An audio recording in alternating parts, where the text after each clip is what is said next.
Bismillahirrahmanirrahim. Assalamualaikum.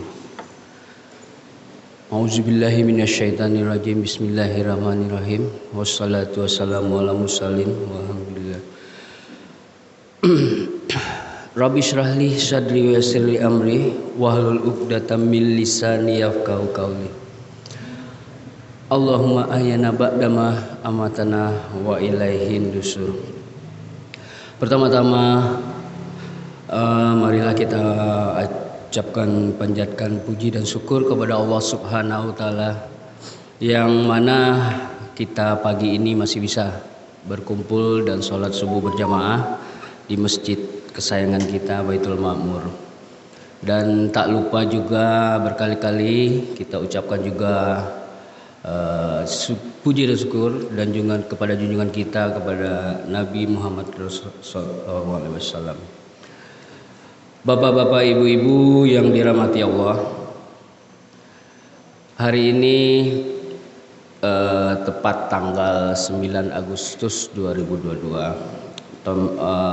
Tema saya insya Allah hari ini adalah mengenai, karena kita di bulan Agustus, jadi tema kita adalah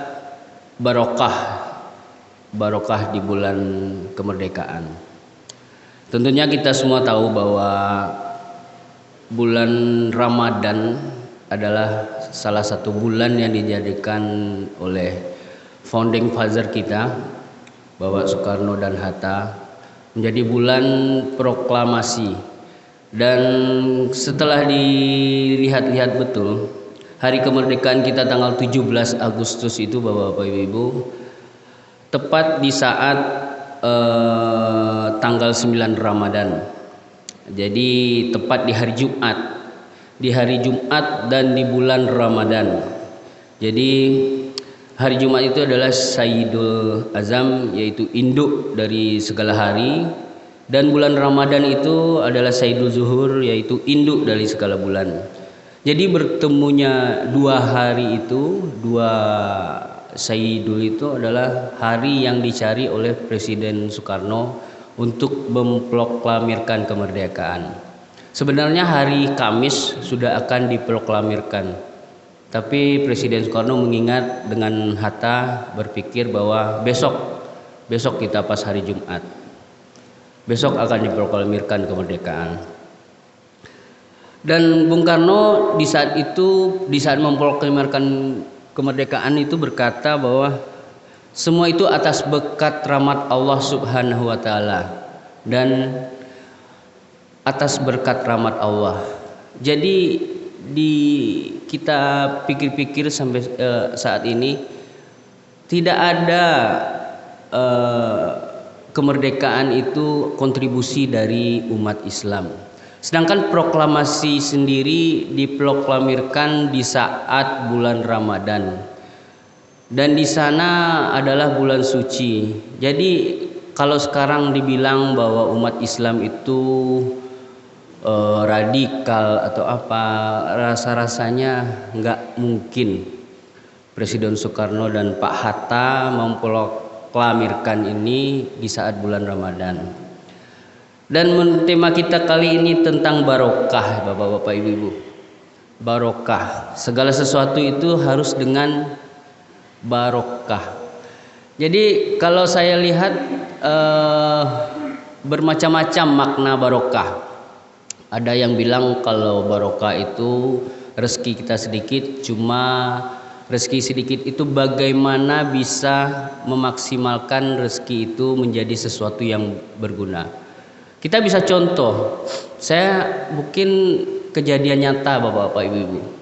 Mungkin di saat kemarin Bapak-bapak, Ibu-ibu ada yang mempunyai anak lagi ingin masuk kuliah, masuk SMA atau masuk sekolah. Jadi teman saya waktu SMA itu beliau mempunyai 3 anak. Yang satu masuk kuliah, yang kedua masuk SMP, yang ketiga masuk SD. Jadi bapak-bapak, ibu-ibu, kalau saya sendiri yang anak saya kemungkinan masuk SMP, berpikir panjang masuk sekolah, biaya sekolah. Sekarang masuk kalau nggak negeri swasta, swasta berapa biaya, sudah pusing. Jadi teman saya ini bapak-bapak ibu-ibu 3, anak pertama masuk kuliah, anak kedua masuk SMA, anak ketiga masuk SMP. Jadi saya lihat kebingungan di mata dia. Dan tahu nggak bapak-bapak ibu, profesi teman saya itu apa? Bukan karyawan, bukan pegawai, bukan apa, adalah ojek online. Dan istrinya tidak bekerja, cuma bekerja di rumah juga online, jadi jualan online.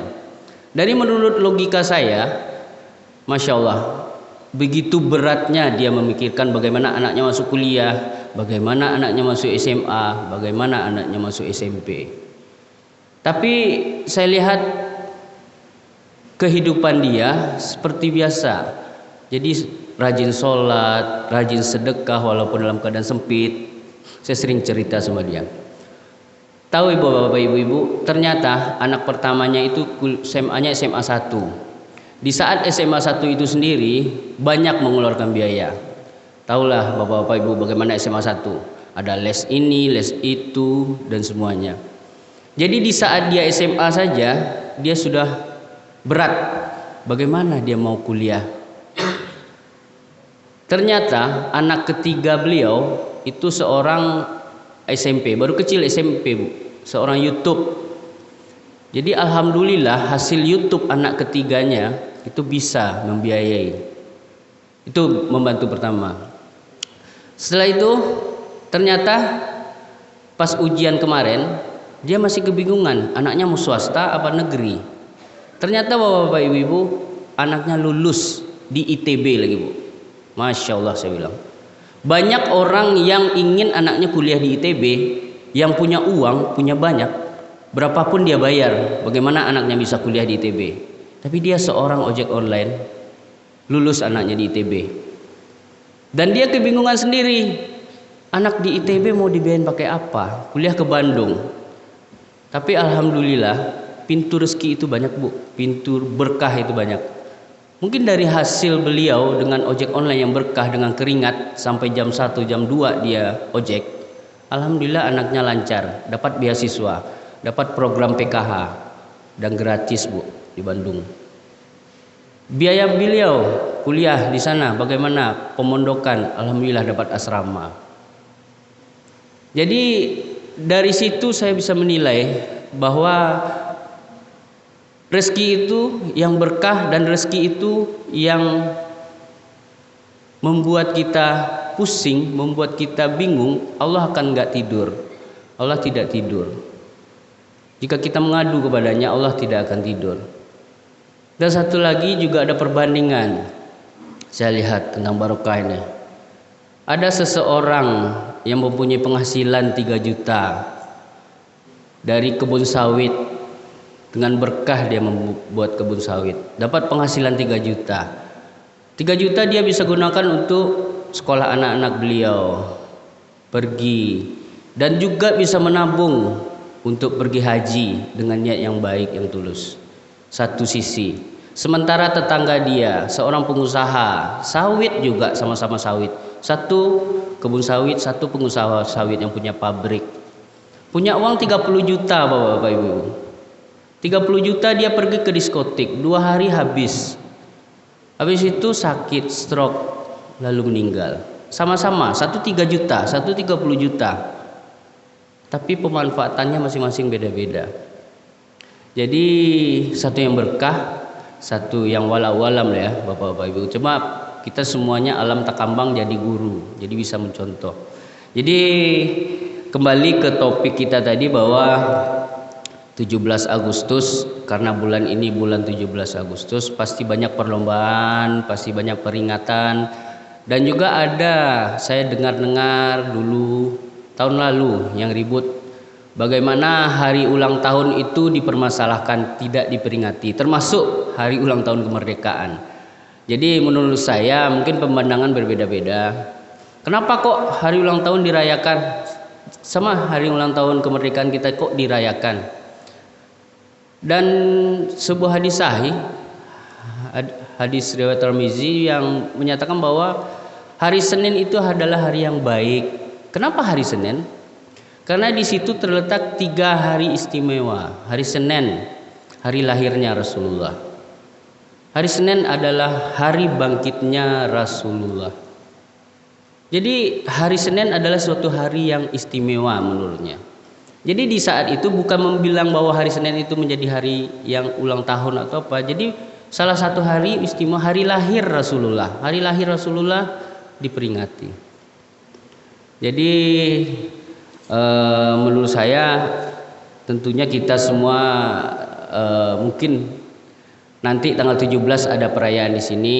Salah satunya intinya kalau saya peringatan 17 adalah terjalinnya silaturahmi antar warga, terjadinya saling komunikasi antar warga, dan di sanalah di saat kita berkumpul selain hari Idul Fitri, hari Lebaran Idul Fitri.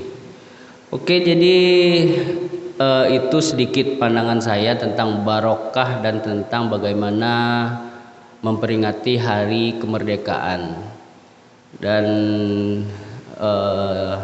tentunya tidak panjang-panjang lebar lagi bahwa istimewanya 17 Agustus dengan dibuktikannya bahwa 17 Agustus lahir di saat 9 Ramadan dan lahir di hari Jumat.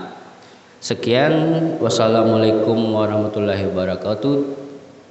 Tidak kurang tidak lebih saya mohon maaf. Assalamualaikum warahmatullahi wabarakatuh.